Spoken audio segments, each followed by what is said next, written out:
नीति वचन 27 का 22। चाहे तो मूर्ख को अनाज के बीच में ओखली में डालकर मुसल से कूटे तो भी उसकी मूर्खता नहीं जाने की। सभी दर्शकों को द ट्रूथ यूट्यूब चैनल में स्वागत करता हूं। आज के इस वीडियो में आपको बताऊंगा कि समझ में कई दफ़ा हमें ऐसे भी लोग मिलते हैं जिनसे बातें करते करते उनको समझाते थक जाओगे, पर कोई सोल्यूशन नहीं निकालने का।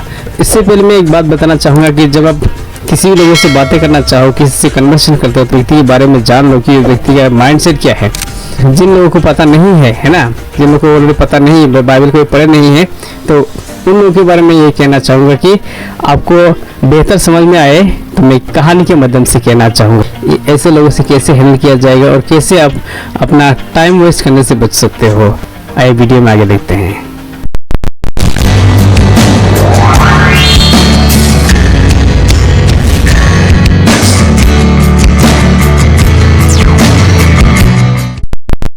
किसी महाजन का 2 जानवर था, एक घोड़ा और एक गधा था।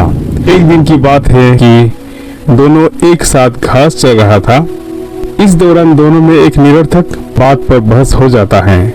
बात यह था कि गधा घोड़ा से बोला, घास का रंग लाल है। घोड़ा बोला, नहीं, घास का रंग तो हरा है। गधा बोला, नहीं, घास का रंग तो लाल है। घोड़ा बोला, नहीं, घास का रंग हरा है। गधा बोला, नहीं, लाल है। घोड़ा बोला, नहीं, हरा है। ऐसे में दोनों में बहस बढ़ता ही जा रहा था। तब अचानक घोड़ा बोला कि मनुष्य की आंखें हमारे आंखों से रंगों को ज्यादा बेहतर तरीके से पहचान सकता है। चल हमारे स्वामी से पूछते हैं। जब घोड़ा और गधा अपने मालिक के पास पहुंचकर सारा हाल कह सुनाया तो मालिक ने अपने नौकर से कहा कि घोड़े को एक पेड़ से कस के बांधो और 50 डंडा लगाओ। जब घोड़े को पिटाई करने के लिए लेके जा रहा था तो घोड़ा सोचने लगा, कमाल है, लगता है इंसानों को भी रंगों की सही पहचान की क्षमता नहीं रहा। तभी तो मैं हरा को हरा बोलकर पिटवाने जा रहा हूँ और गधा हरा को लाल कहकर बच निकला।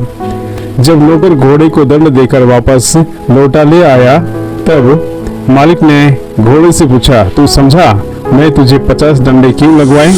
घोड़े कराता हुआ बोला, नहीं मालिक, पर यह बड़ा नाइंसाफी है क्योंकि गधा झूठ बोल के बच निकला और मैं सच बोल के भी पिट गया।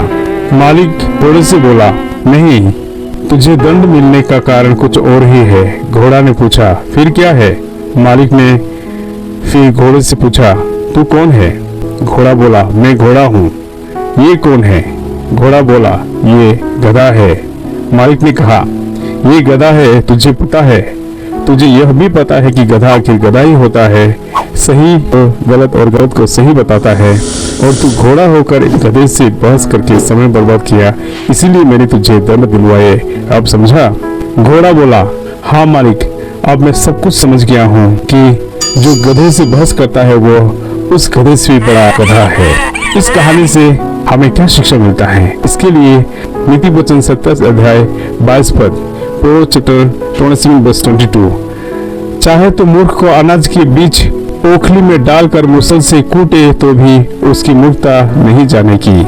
Even if you beat a fool until he is half dead, you still cannot beat his foolishness out of him। कुछ लोग ऐसे होते हैं जिनके सही गलत का ज्ञान नहीं होता, फिर भी दूसरों से बहस में लग जाते हैं। उन लोगों को आप कैसे हैंडल करोगे? ऐसे लोगों को हैंडल करने का 3 तरीका है। नंबर 1, ऐसे लोगों से बहस शुरू ही मत। मेरा कहने का मतलब उससे बातचीत शुरू ही ना करें, नहीं तो इससे आपका ही समय बर्बाद होगा। नंबर 2, निरंतर प्रार्थना में लगे रहो, तो उस समय आपको उससे क्या कहना चाहिए पवित्र आत्मा पहले ही आपको इख्तियार कर देगा, अलर्ट कर देगा। नंबर 3, उसके हाँ में हाँ मिलाते जाइए, पर ध्यान मत दीजिए और अपने तरफ से कहना तो कुछ भी नहीं है। जब तक उसका अपना खुद का भाषण खत्म होगा आपके पास से चले जाएगा और आप उससे बहस करने से और टाइम वेस्ट करने से, यानी कि टाइम बर्बाद करने से बच जाओगे। अगर आपको इस वीडियो से कुछ भी अच्छा और कुछ भी नया सीखने को मिला हो तो वीडियो को लाइक और चैनल को सब्सक्राइब करना मत भूलिए। अगर आपकी तरफ से कोई राय या सुझाव देना चाहते हैं तो कमेंट सेक्शन में जरूर लिखिएगा। मुझे आपकी तरफ से फीडबैक आके अच्छा लगेगा।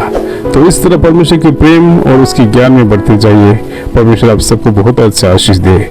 बहुत बहुत धन्यवाद।